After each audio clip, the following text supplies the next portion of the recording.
So, hello. So we are in business law and we're looking at Merit 2. Okay? So Merit 2 says differentiate and analyze the impacts of legislation, regulation and standards. So the first thing we always do is to look at the key word or words. And the two key words here for me really are differentiate. What does differentiate mean? Look for the differences, good. And then analyze. What does analyze mean? How one thing affects. Good. In simple layman terms, obviously you're going to do the research, obviously you're going to do investigation, but ultimately what we're looking for in analyze is, when you're doing the research, how one thing affects another. Because that's what analysing is. And then once we understand what that is, then we can make changes to that. So it's very important to understand that one word. Okay, so how one thing affects another. And so then the question says, it's very specific. It's talking about legislation, regulation and standards. So you have to talk about these three things. And the best way to talk about it is the example that I've given you in terms of trying to talk about it all from one piece of legislation. So the legislation I've asked you to look at is the Financial Services Act 2012, implemented on the 1st of April 2013. And let me ask you a question. Why do you think we have this? Why do you think we have this Financial Services Act? What has caused this? What happened in 2008? The recession. Not really a recession. What happened with the banks? We had a banking crisis, didn't we? The subprime markets, and all the banks were going down. In the UK, the northern banks, some of the banks were going down, and the government had to bail them out.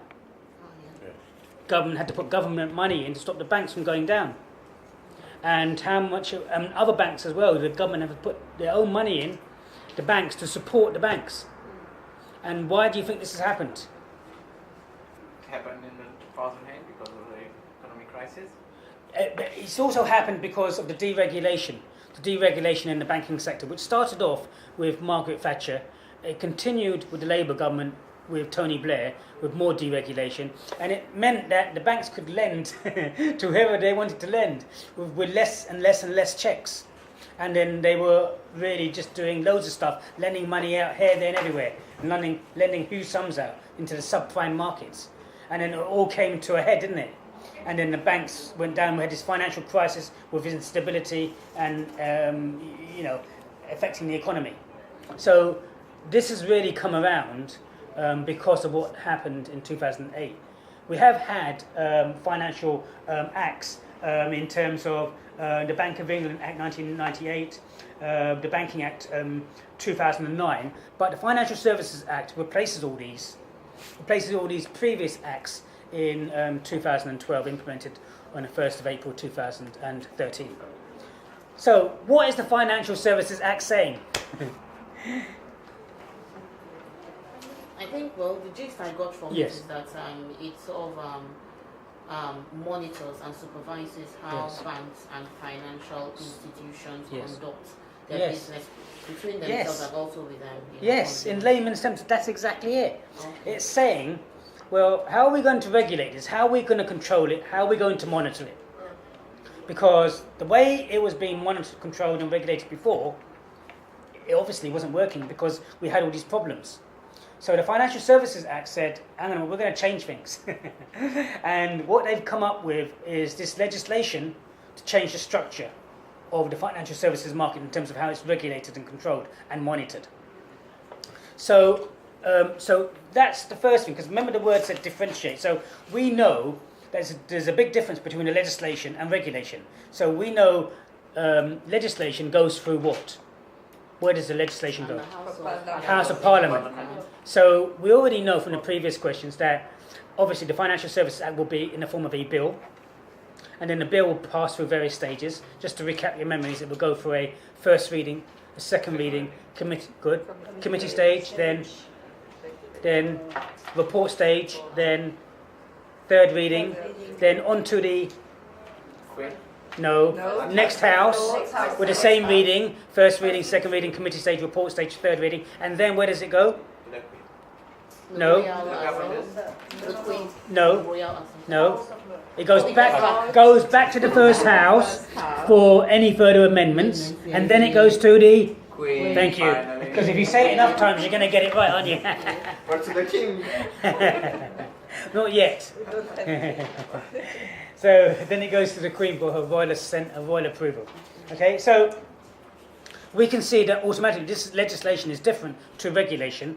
So this new structure, what are they saying that this new regulatory structure was in this act? There's 3 regulatory bodies. What are they? The 3 regulatory bodies are the FPC, Financial Policy Committee, yes, the Prudential Financial Regulatory, Regulatory good. Authority, The PRA. yeah, and Financial Conduct Authority. What is the PRA? What is? Yeah, the name, It Financial Policy Committee. authority, yes. Yeah. And the FCA? It's Financial Conduct Authority. Yes, Financial Conduct Authority. So we've got 3 regulatory bodies with this new structure. Yeah. And firstly, at the top, from a macro perspective, we've got the FPC, Prudential Regulatory Authority. And from a regulatory authority, this authority here is made up of members from the Bank of England. Yeah. So these are made up from members of the Bank of England, and they're looking at how the financial services market is working. And they can give regulation and recommendations to both the PRA and to the FCA. They have to identify the risk. Yes, identify the risks and make recommendations Yeah. and see what's actually happening out there. So they're more of a macro type body, and then they're also controlling and giving They have the power recommendations to and give power, direction. yes, to both the PRA and to the FCA. Now the PRA, what do they predominantly deal with? It's ensuring the prudential regulation Yes, of deposit takers, deposit takers. and the objective is to promote the safety and soundness of firms. Yes. So just on that, yes. Sorry, go ahead. What is? I saw that. What are deposit takers? Okay. So the 3 that we've got, yes, the FCA being responsible for macro, the stability and resilience of the financial services market. Okay. So the PRA, in terms of deposit takers, insurers, and significant investment firms. Yeah. So regulation on deposit takers. So what's a deposit taker? I would call myself a The person who borrow money from the bank. No, consumer. the people who is putting the money in the bank Yeah, and and a certain going to time is take it. taken out. Like myself. But it needs to be regulated because not everybody can take out the money of the bank in the same time, isn't it? Yes. And then you need to have a So you've deposited money in your bank, yes, Yeah. and you want to take it out. Deposit takers. Okay. So it's just no. close It's the a account. no-brainer. I want the money back. Yes. I want to invest Like it. myself. Yes. Okay. I mean, so that can be a problem if everyone takes it out and all in one go. I don't know if you know about the cryptocurrency markets, and in terms of Coinbase, they actually restrict the amount of money you can take out. Yeah. So if you had invested in 2009, you could be a multi-millionaire now. Sure. But Yeah. even though you could be a multi-millionaire, you can't actually take all that money out in one go Why? because those are the rules and regulations. I see. After the Yes. bank, we Yes. don't have money anymore to. Yes, yes, and everyone takes it out in one go. You can actually get a crash. Yeah. So Because the bank use our money, the deposit what we Yes, make, yes. the bank use our money to give to the people when Yes. we take. But all And if the money if is- everybody Yes. take They the money, have, the bank will not have 3 money days, anymore. 5 days, Yes, no? yes. Between you have the money Yes. from one account From to a- another. in terms of- So 5 days they using your money. Yes. Yeah. Your salary. when you get a check and you put a check into a bank account, in fact, the check is cleared in the same couple of hours. Do you understand? But then they sometimes they say to you, you can't. That check's not cleared to 7 days in some banks. Yeah, you said so last week. So you're using your money for 7 days, Yeah, they use your money. and they're getting interest on that money. But that's the business of banking, isn't Yeah. it? They're making Yeah. money on money. How they can live and I wish to work in a They give bank.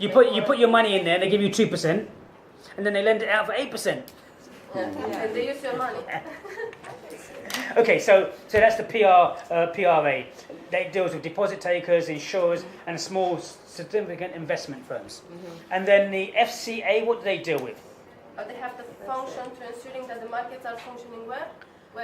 To ensure that the market's function well, Yeah. okay, but They they're protect consumers. yes, they're more focused on the consumers.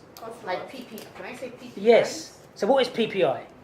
Payment protection insurance. Yes, yes. Yeah. And what happened there?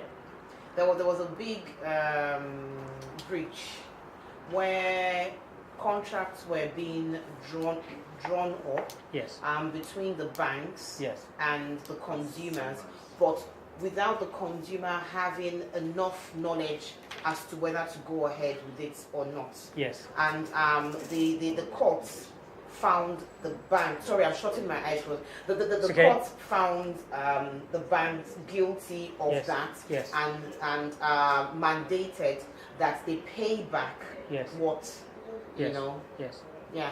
So I mean, so we had the PPI and the problems there, which has contributed to all of this regulation and to protect consumers. And because people were being charged this amount and they didn't realise they had PPI, or they were misled in terms of having it as well.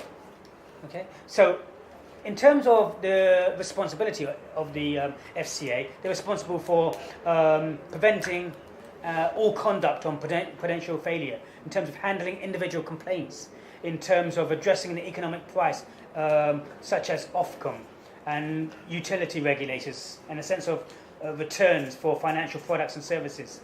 Investing in areas where it does not have statutory responsibility. FCA does not intend to provide everything approval, but it will have additional product intervention powers or centre social policy. Social policy which will be a matter for the government rather than the FCA. But what are the actual standards are we talking about? So we know about the 3 regulatory bodies. We know that you've got one body made up of committee members, the FPC, and they're from the Bank of England, and then you've got the PRA and the FCA. So these are the regulatory bodies which you would explain. But what are the standards? What standards are we trying to say, for example, in terms of the FCA? What standards are we trying to look at? Like the objectives. Yeah, I mean, well, the standard, well, what we're trying to set standards, we're trying to say that financial firms must not produce any misleading information. Provide